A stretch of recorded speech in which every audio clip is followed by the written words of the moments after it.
Paborito raw na merienda ng 28 anyos sa si Liam ang kamote, lalo pat mabigat daw ito sa tiyan. Pero sa tuwing uupak daw siya nito, asahan na raw ang madalas niyang pagpapakawala ng masamang hangin. Ututin po talaga ako. Mahilig kasi ako sa mga maasid na inumin. Pagkain ng marami na hindi mo maiiwasan. Amoy siguro, iba-iba yan eh. Depende na lang sa kinain mo. Kasi may amoy na talagang napakalansa. May amoy naman na sabihin natin napaka hindi malaman kung anong amoy yun. Dahil nga raw dito, malimit siyang alaskahin ng kanyang mga kaibigan. Pero dahil sadyang may pagkapilo rin itong si Liam, minsan idinadaan na lang daw niya ang lahat sa biruan. Gayunpaman, aminado si Liam, may mga pagkakataon daw na nadadyahin na at nahihirapan rin daw siya. Nasasaktan po ako. Kasi andiyan po yung parang binubuli ka na gusto ko rin po magpa-check up. Dahil sa dalas ni Liam na maging gassy, sinamahan namin siya para magpakonsulta. Madalas ba? Bothersome ba?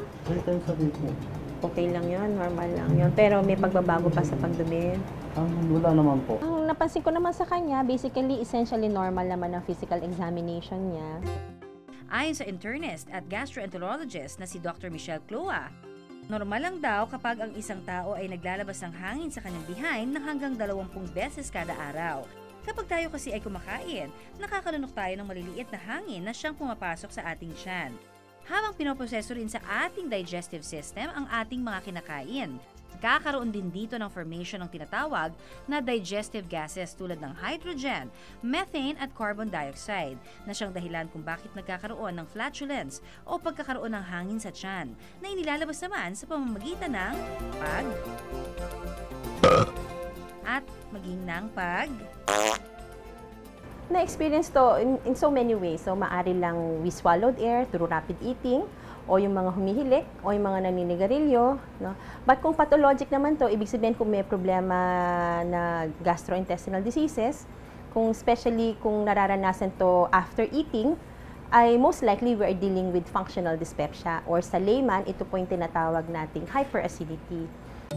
Dagdag pa ni Dr. Cloa, kung malimit daw na magkaroon ng flatulence o yung pakiramdam na laging kinakabagan, kung minsan pwede ring maging sintomas ito ng ibang karamdaman.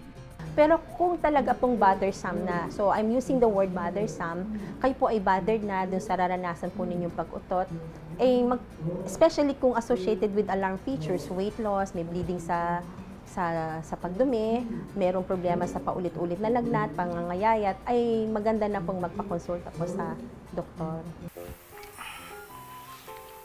Hi, Miss Beautiful. Napakaganda mo naman ngayon. Talagang ibang klase ang kagandahan mo. Kaya talagang humaling na humaling ako sa'yo. I know that I'm beautiful. Sa buhok pa lang, palong-palo na. May amoy, no? Pasensya na, ha? Oh, shucks. Sos.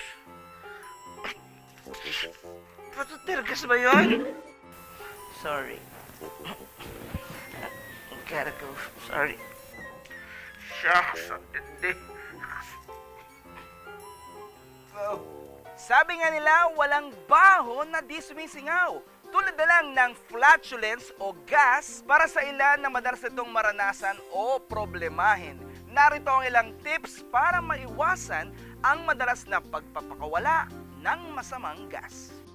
Sa mga taong madalas nakabagan at magpakawala ng masamang hangin, umiwas sa paninigarilyo at pag-chewing gum, lalo pat posibleng makapasok ang maliliit na gas sa ating tiyan. Makatutulong din ang araw-araw na pag-ehersisyo na nakapagpopromote ng tamang panunaw o digestion. Bantayan mabuti ang ating dieta, gumawa ng checklist o diary ng mga pagkaing dapat nating iwasan. Limitahan din ang pagkain ng kamote, broccoli, repolyo at beans. Lalo pat ang mga pagkain ito matagal bago matunaw o madigest ng ating bituka. Umiwas sa pag-inom ng gatas at mga carbonated drinks tulad ng soda at pagdating sa pagmuya ng ating pagkain, mainam kung magdadahan-dahan lang. Kung ikaw yung taong mahilig sa bawang na especially sariwa, you may want to consider avoiding eating garlic kasi nakakapagpabaho rin po siya ng utot. Marami sa atin pagdating sa usapan tungkol sa flatulence o pag-utot malimit lang na pandirihan kung hindi man ay pagtawanan.